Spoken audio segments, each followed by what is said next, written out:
Hi everyone, this is Laura for Cloud9 Crafts, and in today's video, I'll be creating a Halloween themed birthday card featuring Fawn's brand new fox costumes before and afters. I'm starting right away by copy coloring these images.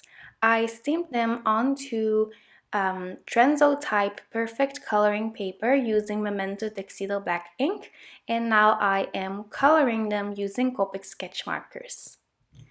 This theme set is my favorite set from the entire Fall-Winter 2020 release from Fawn. As soon as I saw that little sneak peek, I knew that I wanted this set and I wanted to make a Halloween birthday card with it because I just instantly fell in love with that little fox over there wearing the cupcake costume, which I think is just so adorable. This theme set could be used for Halloween cards, obviously, but I think that it would also work really well for non-Halloween themed cards. If you would just use the cupcake fox or the little bee, it's just a really cute set and I think it's a must-have.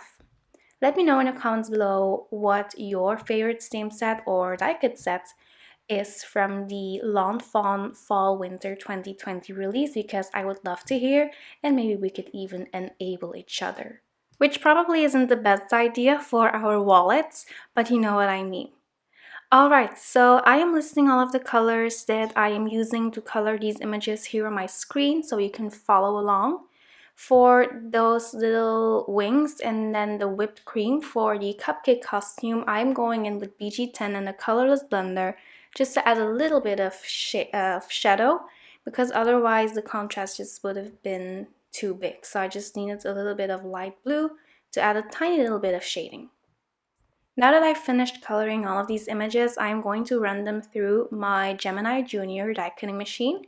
I have my clear cutting pad on the bottom, then my cardstock with the die cuts with the cutting edge facing down. Then I have my magnetic shim, my clear plastic plate, and then another clear cutting pad. Then I just turn on my machine and I run that sandwich through it, and then you will have your die cut images. I also die-cut the Foursquare Backdrop from Fawn out of black cardstock, and I actually die-cut it twice. I die-cut it once more out of regular white cardstock because I will be using the grassy border die from Fawn to create the ground on these little squares. So I'm creating 4 individual little scenes for my adorable little foxes. I'm placing my die-cut square in those little slots and then I can figure out where I want to position my grassy border die. I just hold that down with a little bit of purple tape and then I'm going to run it through the Gemini Junior just like this, and then I actually repeated this step once more because I needed 4 grassy borders. I'm adding color to my grassy borders using Mode Lawn Distress Oxide ink. The ink blending brushes I'm using are from Tailored Expressions. I don't only love the look of these brushes, but I also really love the quality of them. I have tried out many different brands, but these are my favorites so far. I'm using a little piece of purple tape to hold down my white squares while I am ink blending. I'm using picked raspberry and wilted violets, which you have seen me using quite a lot in my videos. I think that this is probably my favorite Distress Oxide ink combo. I really think that these colors work so well together. They just blend so easily.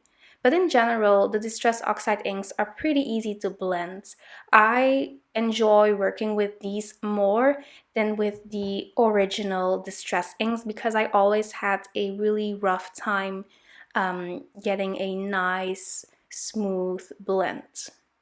With these, I'm just always going back and forth between the 2 colors to create a really nice gradient. Another thing you have seen me doing a lot is adding paint splatters. I'm using the Kuretake Gansai Tambi watercolor palette to do this. So I'm just using a lot of water and then a really small paintbrush to add some splatters.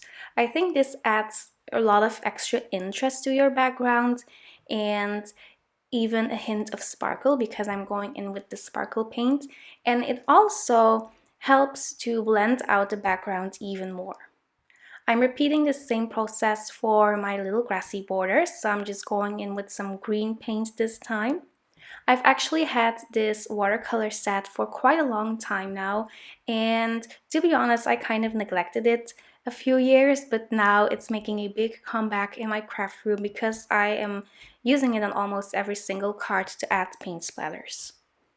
I die-cut a border from the fancy wavy banner die-cut set from Fawn.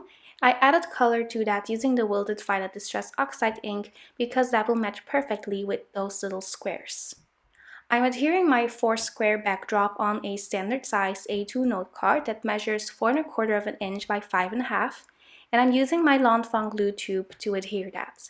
This is a really great glue.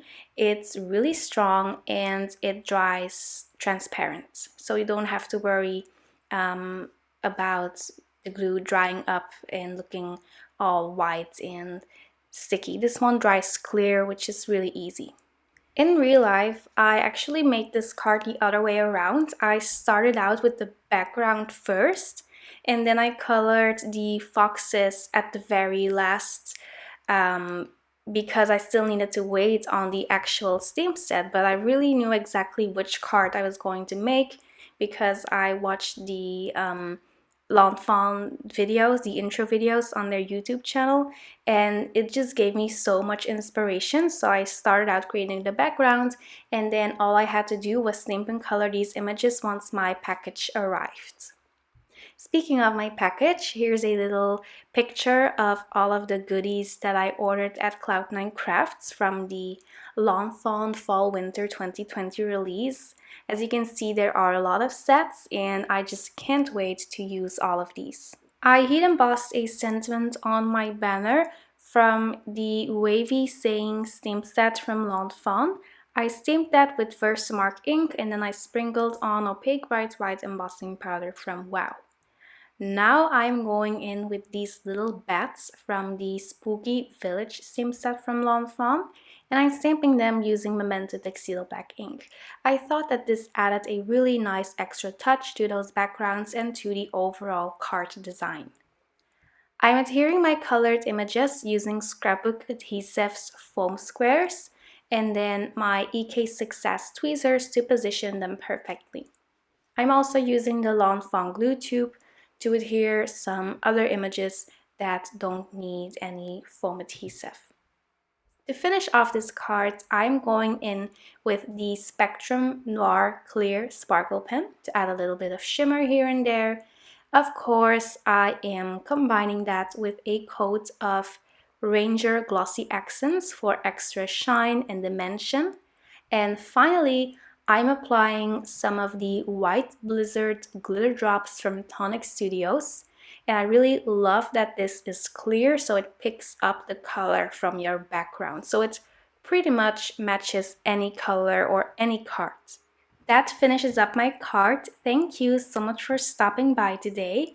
If you enjoyed this video, make sure to give it a big thumbs up, subscribe to this channel, and click the notification bell below so you will never miss out on a video. Thanks a lot for stopping by, and I will see you soon. Bye-bye.